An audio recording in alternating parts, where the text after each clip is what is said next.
Bonjour Francis. Salut Alex. On se souviendra du drill, baby drill du président américain. Mais tu nous parles aujourd'hui de son étrange obsession pour les éoliennes.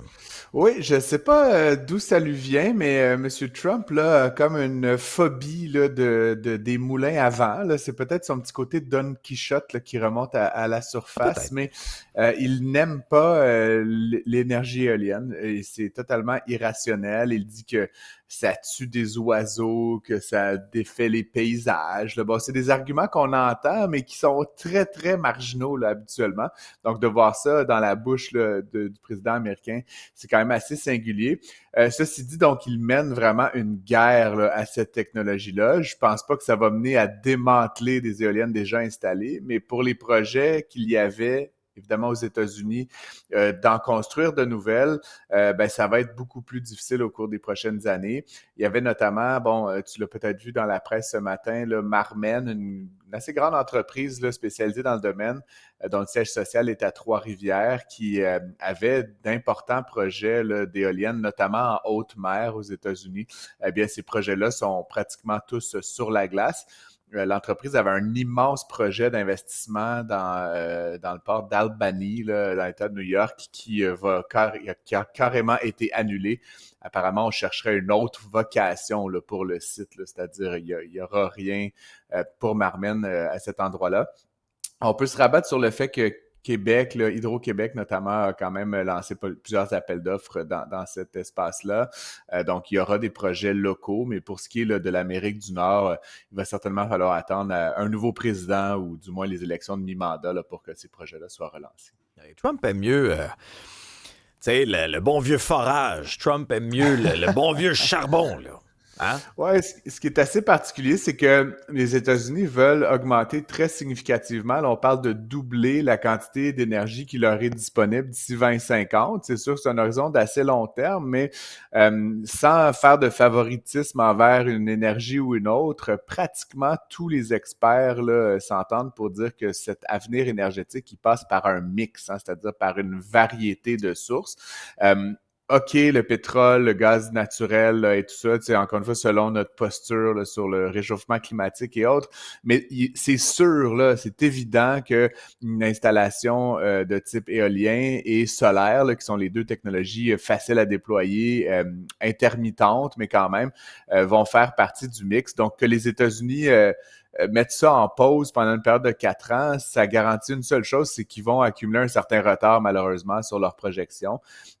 Et pendant ce temps-là, ben, évidemment, la bonne nouvelle pour eux, peut-être, c'est que à force qu'on en installe davantage, que les technologies s'améliorent, ben, le coût unitaire là, par kilowatt, lui, continue de baisser pour la plupart de ces technologies-là. Donc, peut-être qu'ils pourront en faire une meilleure affaire au sortir de la présidence de Donald Trump, effectivement. Ouais. Il y a le vieil adage qui dit nul n'est prophète dans son pays. Eh bien, tu as un exemple qui touche la firme Atkins Realis. Ben oui, c'est une chronique toute énergétique que je te proposais ce matin, Alex. Atkins Realis, donc on a connu à une époque sous le nom là, de SNC Lavalin, donc est une entreprise d'ici, donc qui a déployé une technologie. On en avait parlé là, il y a peut-être un an là, ou deux, là, quand M. Sabia avait pris la tête d'Hydro-Québec. Il avait notamment donné un mandat pour analyser la faisabilité de relancer Gentilly 2, hein, notre fameux réacteur nucléaire. Finalement, il en avait conclu que c'était pas nécessairement efficace là, du point de vue du coût, donc il n'en a rien été. Mais Atkins Realist a une technologie là, qui s'appelle le CANDU. Là. Bon, je te passe le détail, là, mais Canada Deutérium Uranium. Là, ben, en tout cas, c'est un acronyme, c'est un peu technique, mais c'est une technologie de petits réacteurs nucléaires et une technologie assez mature qui pourrait être installée justement aux États-Unis. Apparemment, le Donald n'aime pas les éoliennes, mais le nucléaire, ça lui plaît quand même un peu. Donc, il y aurait des débouchés potentiellement de ce côté-là.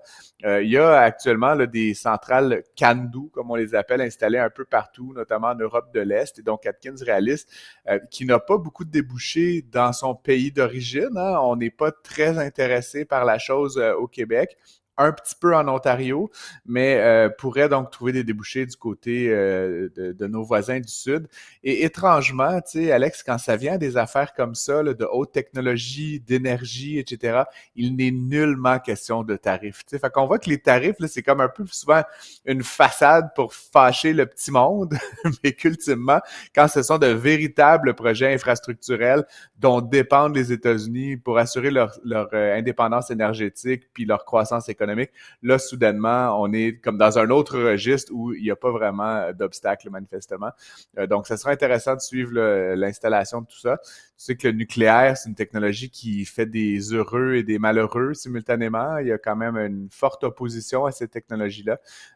Mais ça reste que, bon, c'est une possibilité de décarbonation des économies. C'est une énergie qui est vraiment stable, vraiment fiable dans le long terme.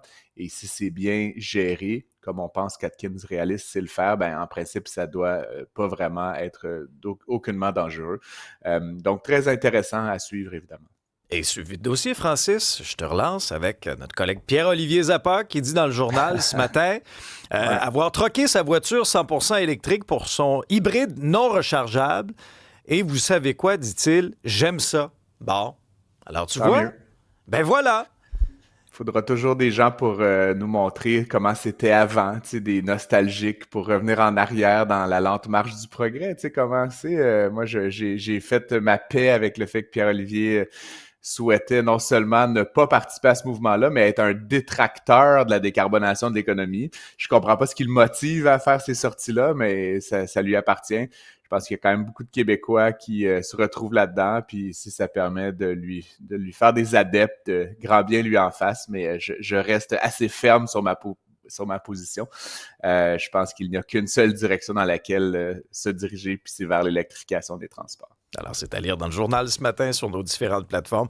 Merci, Francis. Bonne journée. On t'écoute cet après-midi. Yes.